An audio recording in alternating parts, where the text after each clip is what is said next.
that is probably or something transferred from one place to another. Okay? Now, class, for today's lesson, we'll now exploring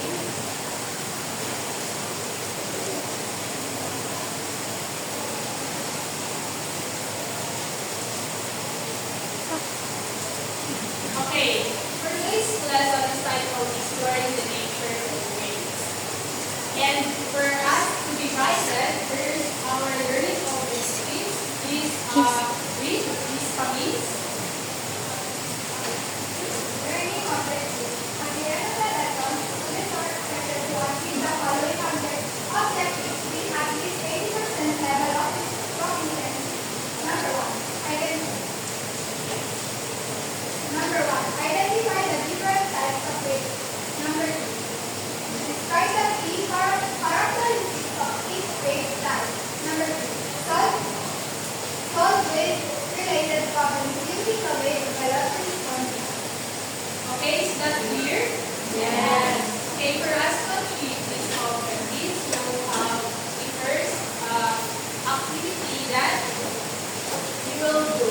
But before that, I have here my classroom rules that we need to follow for our class to start.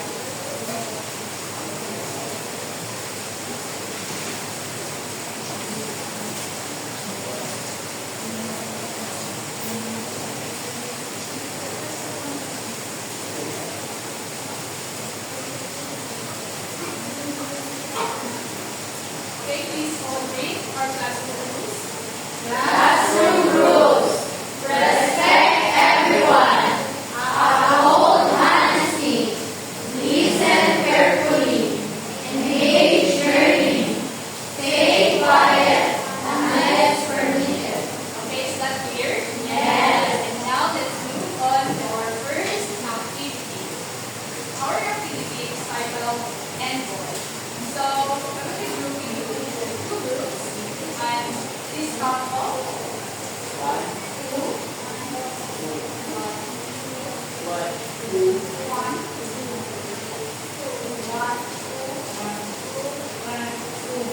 Okay, all group 1 will be arranged here and all group 2 will be arranged. Okay, please move quietly. 1, 2, 3, 4, 5, 6, 7, 8, 9, 10.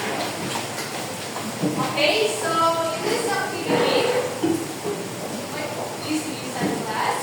In this activity, we will, for group 1, we will assign wave types based on your wave propagation. So when we say propagation, it is how wave moves. Well, for the group 2, we will be assigning the types of waves based on its particle movement. And which are the transverse and reciprocal waves. And for the mechanics of this activity, we will be using an envoy which will represent as a messenger to the group, and also for the secretary who will write the answers, especially on manila paper. And also you will be assigning the timer to keep time for at least 3 minutes per group. So is that clear, class? Yes. Okay, good. And here's your materials for the group 1.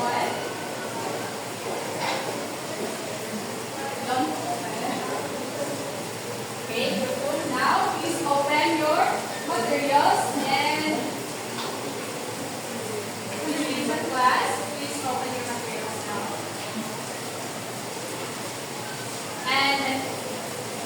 And then, boys, you will start.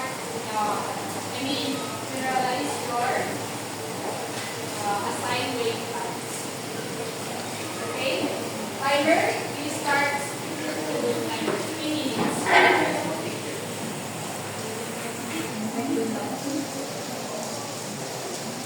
Pwede din.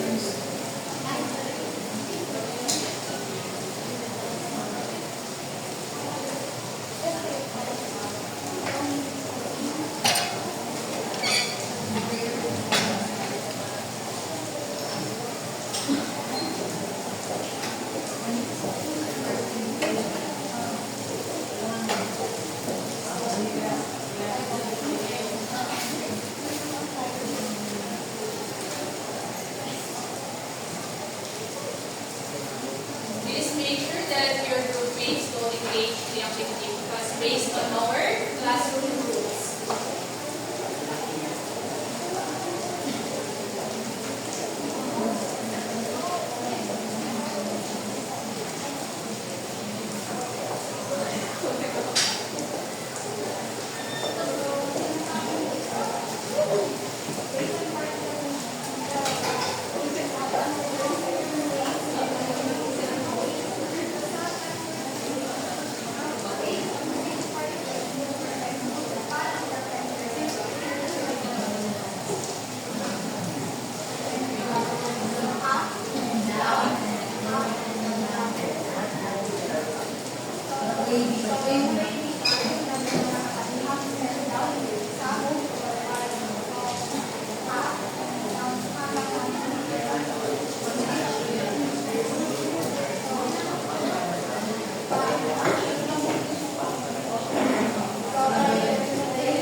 water wings na lang.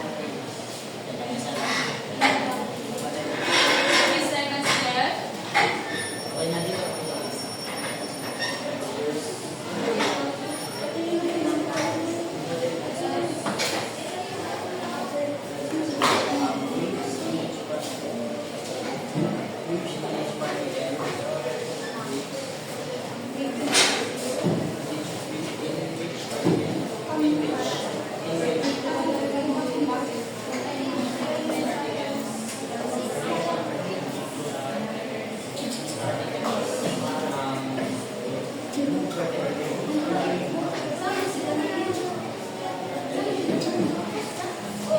Okay, time's up. Please invite go back to your group. Then, to finalize your output, another 2 minutes to finalize your output. Please, timer.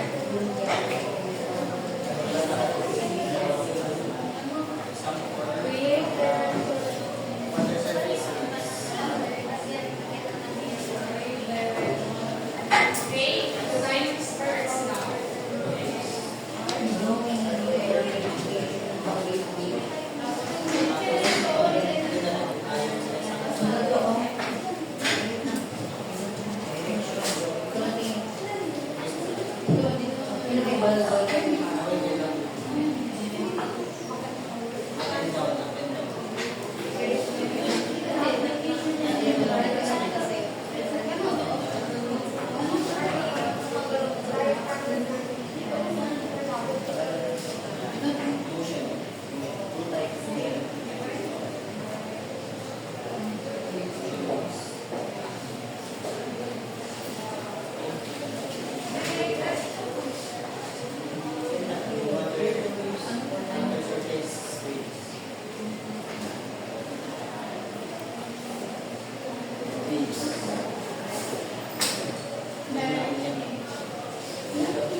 as someone is presenting here in class, please listen because later I will ask you a question and those who can answer, I have here a science to our speakers, equivalent of 1 point, and it will be added to your evaluation or quiz.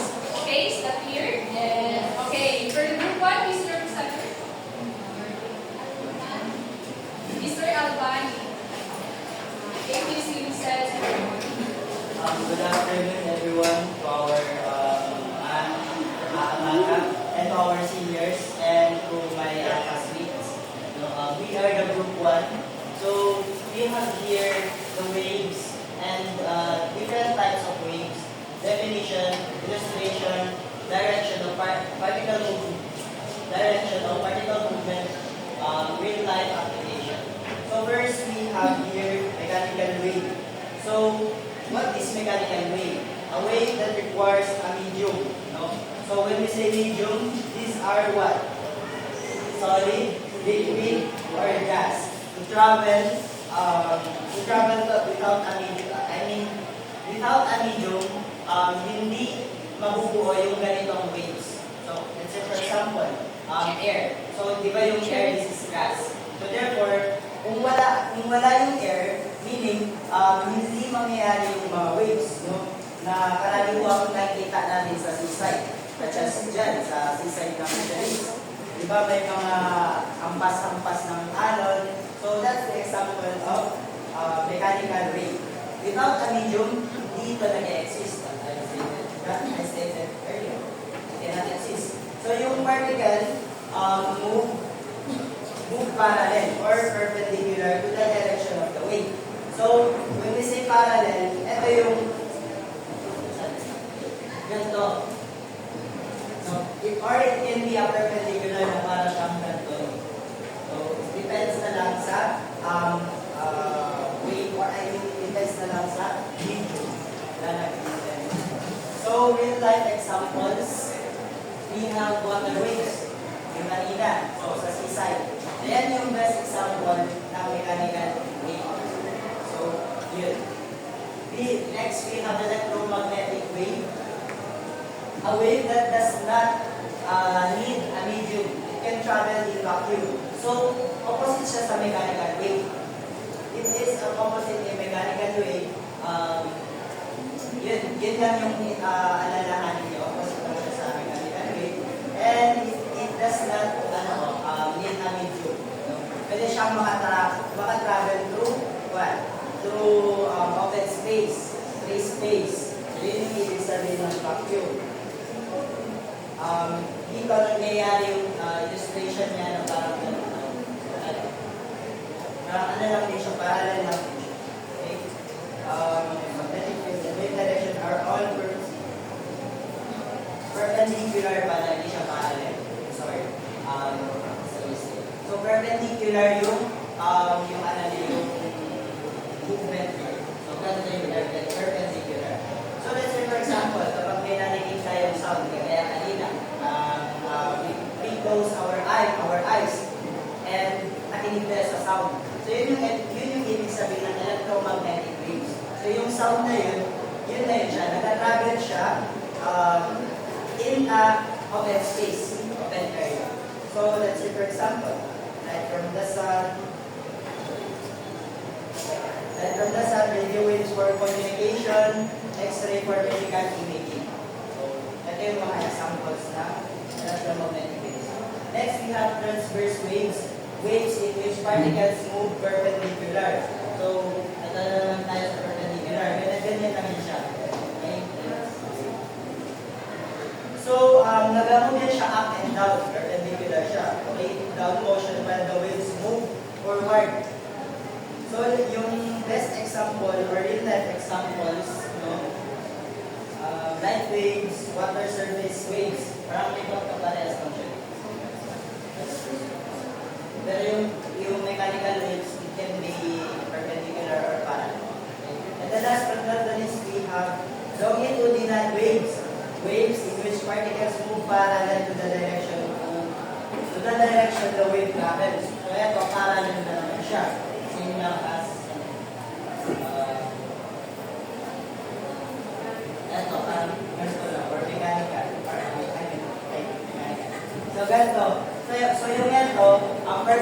perpendicular lang talaga siya. Ganyan lang yun talaga siya. Hindi siya parallel, not perpendicular. I mean, parallel. Parallel siya, hindi siya perpendicular. Compare dito, parallel siya or perpendicular. Okay, sorry, nagugulat. So, parallel na siya dito Okay, so yung next example, sound in air. Kasi din yung kanina, yung ginawa natin. So, sound in air.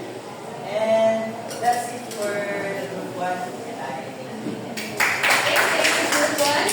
Let's give some access class to group one. You know how to do it? So we're just like this. 1, 2, 3, 1, 2, 3. That's a step by step. Some access. Okay? 1, 2, 3, start. 1, 2, 3. That's step by step. Sumakses. Okay, thank you, group one. And now we will go to this present. These communities. Pleasant afternoon, evening, everyone. I am Umayan Daily, the reporter of Group 2. So, today we're going to tackle down waves. So, kanina, earlier, pinakinggan tayo ni Ma'am kung ano yung sounds ng waves. So, sa tingin nyo, yun na ba talaga yung sounds kung kahit sa magsalita tayo? So, sa tingin nyo din, paano nagtatravel ang waves? Bakit tayo may naririnig? Paano natin naririnig yung mga boses na sinasabi ng mga kaklase natin? Because through the travel of waves. First, we have the type of waves. First, the mechanical wave. When we say mechanical wave, a wave that requires a medium. It can travel through solid, liquid, gas. So, truth without a medium, it cannot exist. So, for example, ang boses ko ngayon, sa tingin nyo, maririnig nyo ba ito kung wala ng waves? So, sa tingin nyo, saan siya nagtatravel? Paano nagtatravel ang boses ko para marinig? Yes, precisely. It's because of the air. Yun yung tinatawag natin medium. So, sabihin na natin ang waves ng ocean. Naririnig nyo ba ang waves ng ocean? Yes. So, paano ito yung ulit? Wow, very good. So, dito sinasabi,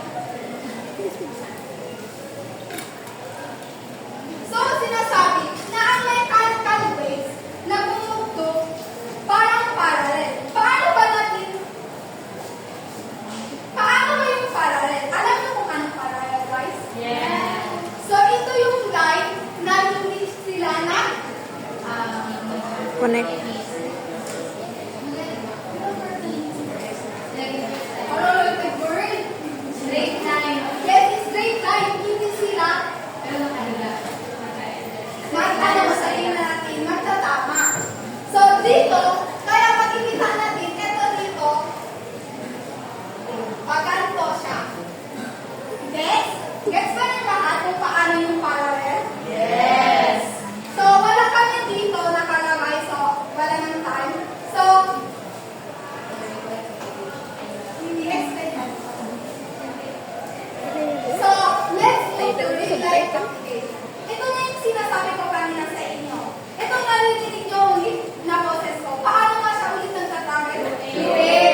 is wavelength. So dito din tawag nito wavelength. Gets? Yes, ma'am. So same pa rin siya. Back and forth. Ito, kung dito up and down, pataas ka baba dito, back and forth. Makikita natin na pa ganito. Back and forth. Pabalik-balik lang. Yes? So sound, yung rhythm application. Sound in seismic waves. So pag nag-stop ako dito, may mag-feel ba kayong vibration? Yes. Yes, yun na yung seismic waves. Okay, yun na po. I want to expound electromagnetic waves. Ano po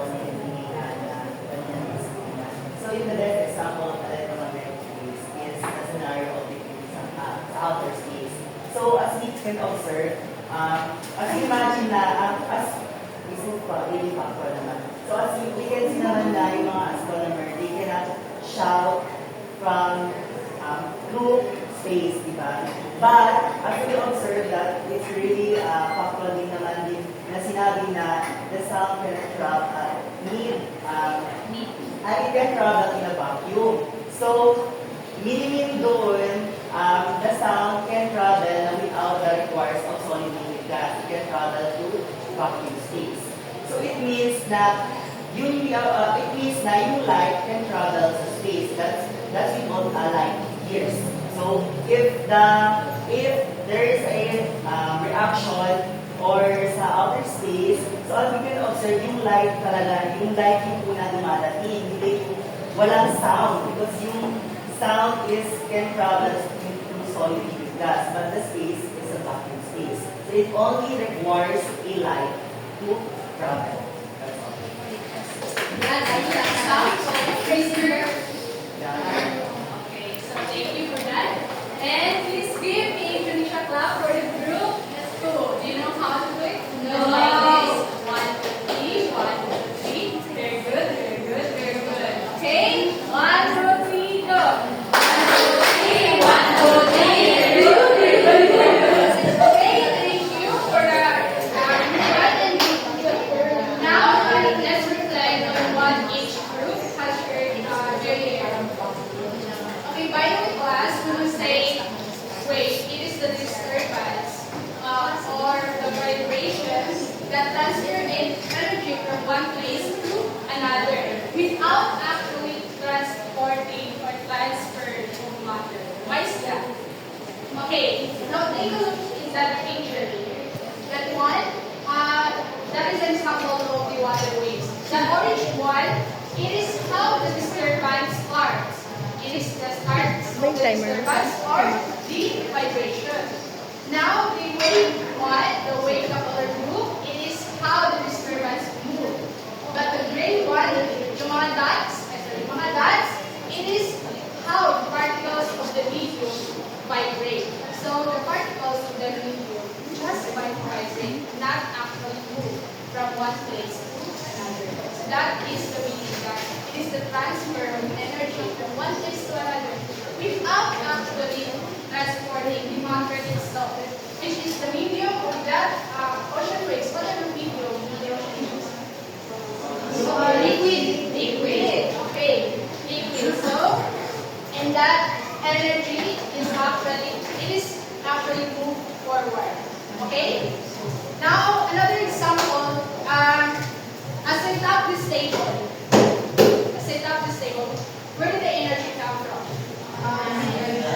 From my hands. Okay, the energy from my hands stirred the particles of this table.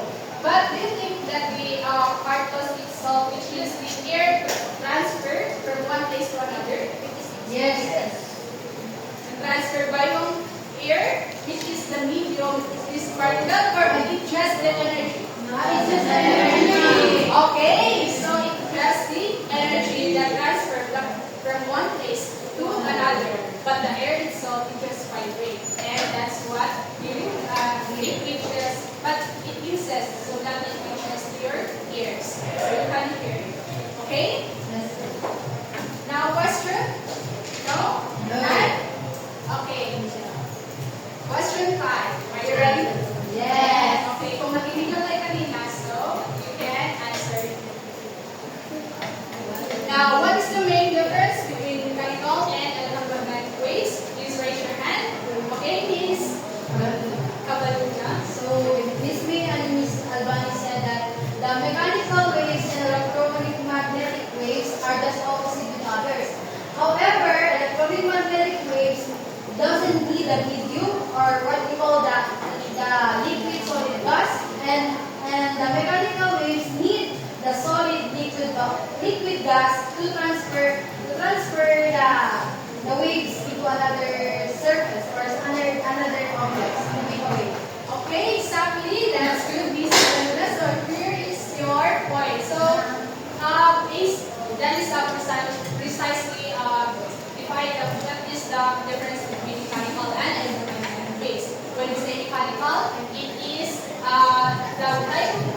feeling mechanical waves in what? Mr. Albani? Sound waves in air. Okay, good. And can you explain again sound waves? Sound waves in air like just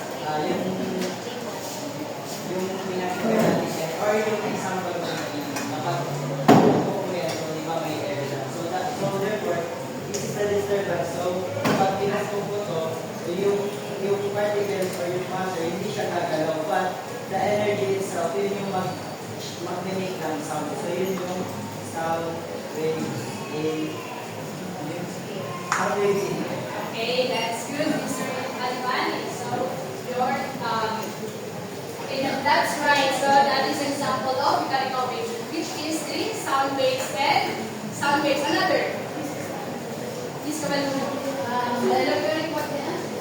Right? Mechanical waves. Mechanical waves like our sound waves. Waves in ocean. Okay, waves on oceans. Okay. Okay, thank you, Ms. Karuna. Next, for the electromagnetic waves, can you give an example? Anyone? Or I will call. Miss Apa. Electromagnetic waves, can you give an example of electromagnetic waves? Ano ba? What?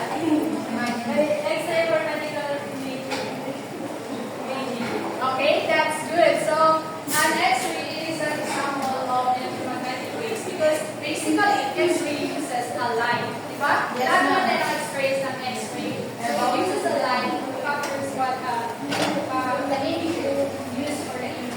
Okay, that's good. Now, let's move on to question number 2. How do particles move in transverse and longitudinal waves? Miss Norshada? The particles move in transverse waves is parallel while yung sa longitudinal is perpendicular. Okay. Yung sa transverse po, perpendicular while yung sa longitudinal parallel. Okay, that's good. So, when we say transverse wave, the waves move in a perpendicular, while in a longitudinal, it is parallel. So, I have here the slim wave. So, this is the slim wave. Can you hold it, please?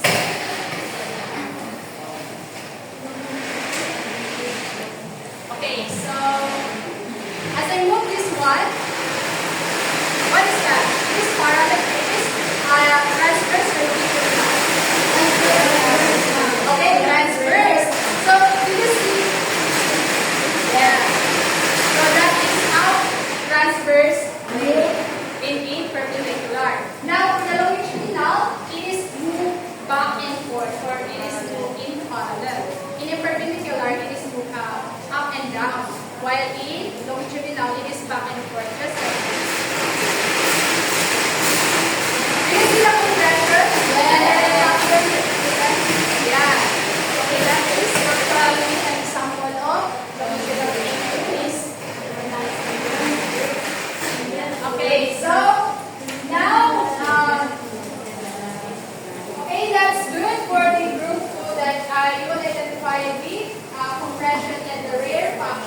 as mechanical waves cannot, because mechanical waves needs medium to travel, and the electromagnetic waves doesn't need medium, so it can travel through space.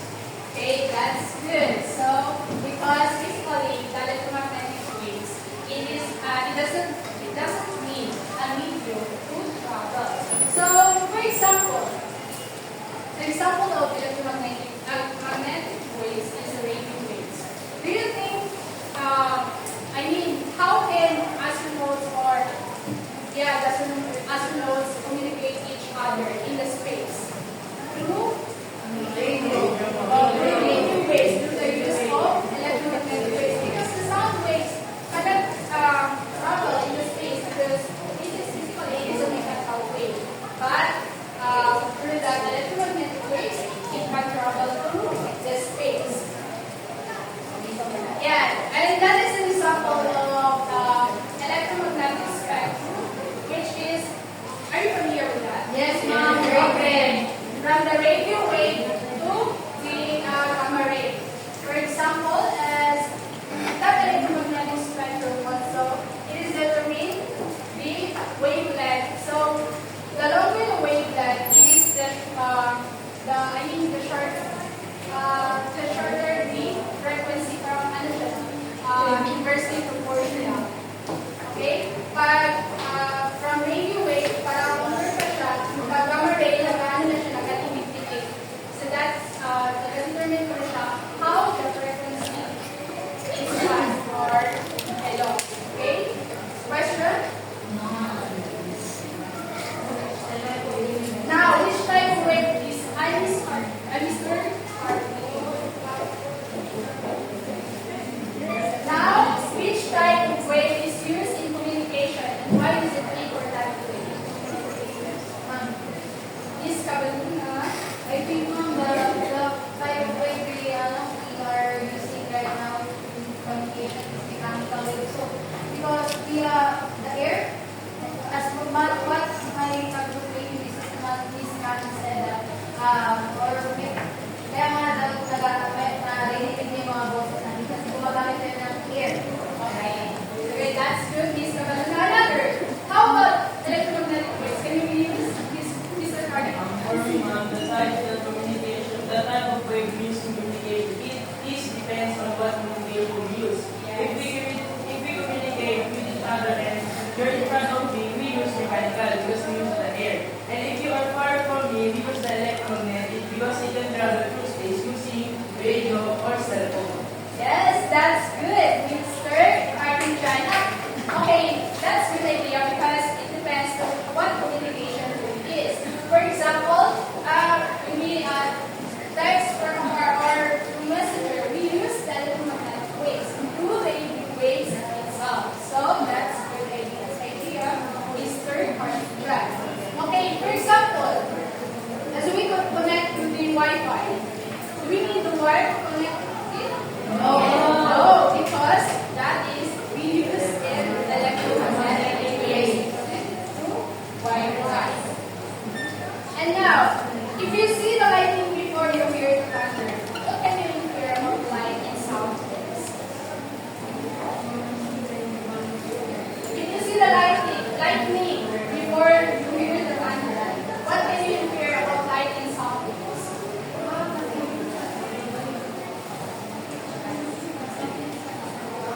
Okay, anyone? Where are you called? Miss Camille. For me, ma'am, based on my experience, ma'am, pag makakita ko tayo ng thunder, mas nauna ko natin makikita yung light kaysa ko sa sound. Kasi para sa akin po, mabilis ko nagtatravel ang light compare sa sound. That's good because physically the light is at electromagnetic waves. It travels faster than the mechanical wave, which is the sound waves. We know that the light travels like 3.8 times raised to like 58 meter per second. Well, the sound wave it travels only between 43 meter per second. So which is faster? the light. Because pag 8 na siya, so ganyan na siya. Okay, well, ang sound waves is only 342. So, basically, the light waves is one of the faster in the sound waves. Okay, any question? May ano, 8 minutes ka na lang dito sa video. Oh, 9. 8 minutes ka na lang dito sa video. Okay, so basically, there's also characteristics of a waves. So in that first feature, which is the transverse, ano feature we have? Transverse. Okay, transverse. So the top part it is not only crest, while the bottom it is the drop. And also from rest position to the crest or from the rest position to the drop, it is called the amplitude. While the from crest to crest, it is called the wavelength or one wavelength. While for the longitudinal, it has also the compression, which is the waves of compressed and rarefaction, and also while compression to compression is equivalent to one wavelength. Okay, now we will have also the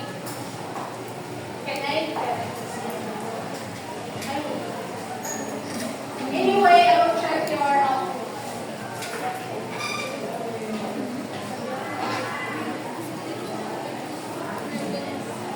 Dahil bago sa jamin ko, dahil. Pinabo sa jamin ko.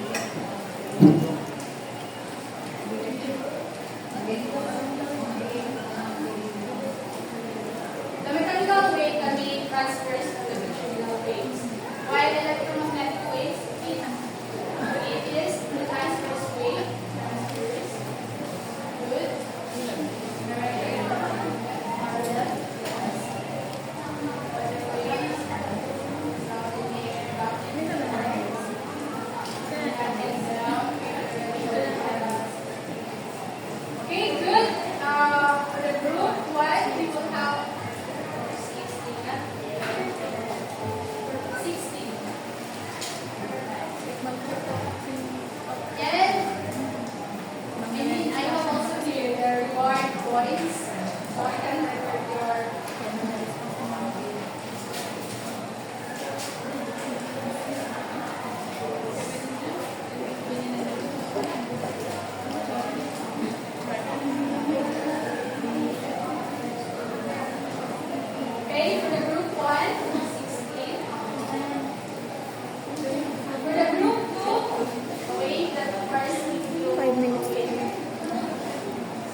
meters. Velocity is 100 meters per second. Okay? So now, for the number 2. Okay, correct answer. 100 meters. Okay, number 2. For a wave travels of 150 meters per second and has a frequency of 30 hertz, what is the wavelength? Anyway, class, I will teach you how to derive a formula. Okay, so that you will be guided. For example, this one, the wave formula is like that. So, what is a node? Wavelength. Okay. Right, that. What is the side of the wavelength? This is frequency. So, what you will derive 1 over f, so that this one is 1 over f, and parang cancel. One cancel. After that, so wavelength na yung na-1. So wavelength is equal to instead of 1, you can write it 3 over f. Okay? Is that clear? Yes. Now, from group 2. Please solve the number 2. Please write the given formula and the answer. Okay? Another Wala na po tanda sa mga time talaga.